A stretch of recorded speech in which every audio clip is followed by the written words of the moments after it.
नमस्कार, आप देख रहे हैं जी टाइम्स न्यूज 24 लाइव। मेरठ से एक बेहद सकारात्मक खबर सामने आई है, जहां बुद्ध पूर्णिमा के शुभ अवसर पर समाज की पुरानी और खोखली कुरीतियों पर करारी चोट की गई है। शादी के फुटेज और भीड़।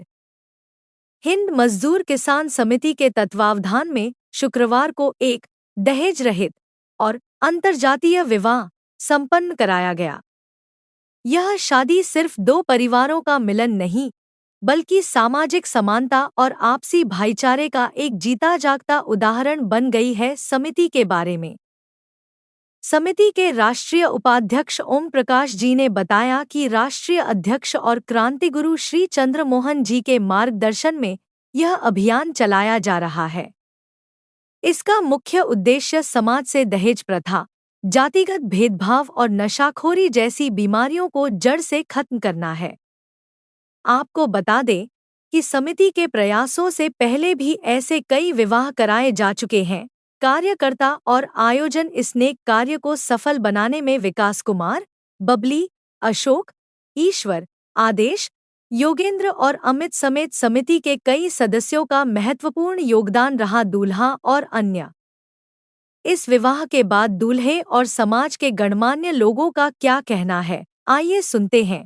यहाँ दूल्हे की बाइट कपिल, ब्राह्मण समाज और एससी समाज के प्रतिनिधियों की बाइट। ऐसे आयोजन समाज में सकारात्मक बदलाव लाने की दिशा में एक बड़ी उम्मीद जगाते हैं। मेरठ की इस पहल पर आपकी क्या राय है, हमें कमेंट में जरूर बताएं। ताज़ा खबरों के लिए बने रहिए हमारे साथ और चैनल को सब्सक्राइब करना न भूलें। धन्यवाद।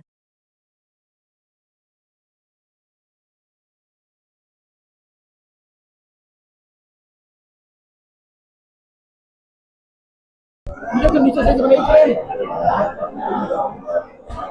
बोल बन गया। आज आप शादी करी है, क्या कहना चाहेंगे? शादी करी आप, ये जाति रहित और दहेज रहित शादी है। अभी क्रांतिगुरु श्री चंद्रमोहन जी ने 10,000 दलितों को जिन्हें बना करके ब्राह्मण बनाया मनुस्मृति के अनुसार। और जो लोग कहते थे कि ब्राह्मण को तुम बन गए, ब्राह्मण को तुमने बना दिया, अब इनसे फेरे कब कराओगे? आज हमारे फेरे दलित ब्राह्मण जो है वो फेरे फेरेंगे। और मेरी याद में पहला है कि जो दलित ब्राह्मण ओबीसी के फेरे फेर रहा है। क्या कहना चाहेंगे जनता से आप इस पर? जनता से ये कहना चाहेंगे, इस देश को अगर बचाना है, एकजुट करना है, तो अंतरजातीय विवाह, दहेज रहित विवाह करना चाहिए। और आज हमारे समाज के अंदर दहेज के कारण हमारी बेटियां, हमारी बहनें बहुत परेशान है। कोर्ट कचहरी में बहुत केस चल रहे हैं, इसलिए अंतरजातीय विवाह होने चाहिए। हमारे यहाँ चाणक्य के समय तक जाति व्यवस्था नहीं थी, तो मुगलों के और अंग्रेजों के द्वारा हमारे यहाँ डाली गई है। हमारे ग्रंथों में ये चीजें डाल दी गई। हमारे किसी भी ग्रंथ में जाति व्यवस्था कहीं नहीं लिखी हुई। मनुस्मृति में पूरी है, कहीं भी जाति व्यवस्था नहीं है। हाँ, अक्षत्रिय, वैश्य, ब्राह्मण, शूद्र, वर्ण व्यवस्था तो हमारे यहाँ, और वर्ण व्यवस्था से ही कर्म के अनुसार कोई भी ब्राह्मण बन सकता है, कोई भी अक्षत्रिय बन सकता है, कोई भी वैश्य बन सकता है। और उसमें तो लिखा हुआ है कि जन्म में जाता शूद्र, कि जन्म से हम सब शूद्र है। ब्राह्मण पद प्राप्त किया जाता है, अक्षत्रिय बना जाता है, वैसे बना जाता है।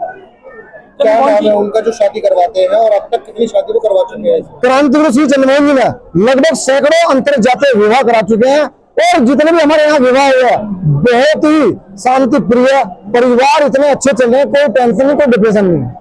क्या कहना चाहेंगे चंद्रमोहन जी के बारे में आप? चंद्रमोहन जी ने जो अभियान चलाया है, ये देश के समाज के हित में है। तो जब तक इस देश के अंदर जाति व्यवस्था खत्म नहीं होगी, नशे का जहर खत्म नहीं होगा, इस देश को हम एकजुट नहीं कर सकते। अगर हिंदू राष्ट्र बनाना है तो जाति व्यवस्था को तोड़ना हो। जाति की जो बेड़ियां हैं ये हमारे गले में पड़ी हुई है।